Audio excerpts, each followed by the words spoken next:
In today's video, I'm going to teach you how to add a meeting link to your chat widget in HubSpot.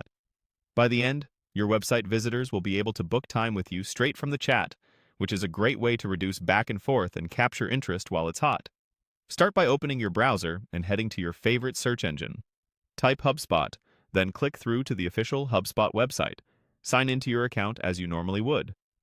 If your account uses two-factor authentication or you have access to multiple portals, make sure you're in the correct one where your chat widget is installed. You'll need the right permissions to edit Chatflows. Once you're in, move your mouse to the main left sidebar and look for the Service section. That's where HubSpot groups its support and engagement tools. Inside Service, find and select Chatflows. Chatflows is the area where you manage both live chat and bot experiences that appear on your website. On the Chatflows page, choose the chat flow you want to update. This is usually the live chat associated with the pages where you want people to book meetings. Click Edit to open the builder. If you manage multiple chat flows, double-check the audience and targeting rules so you're editing the one that actually displays to your visitors in the right place. In the builder, locate the welcome message.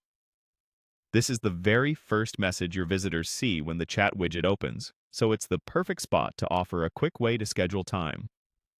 Click Welcome Message to open the editor. Now write a friendly, concise greeting and include your meeting link. Keep it simple, human, and action-oriented. For example, you might say, "Hi there! Have a quick question or want to talk with a member of our team? You can book a meeting here, followed by your scheduling URL. You can use a HubSpot Meetings link or the link from your preferred scheduling tool. If the editor supports hyperlinks, you can turn text like "book a meeting" into a clickable link. Otherwise, paste the full URL so it's easy to tap or click. A couple of quick tips. Set expectations about what the meeting covers and how long it will take, and keep the message short so it doesn't overwhelm the visitor. If you target international audiences, consider noting that the link will display times in their time zone. When you're happy with the copy, click Save. That's it. Your updated welcome message, complete with the meeting link, will appear in this chat flow. You've just made it much easier for visitors to book time with you directly from your website chat.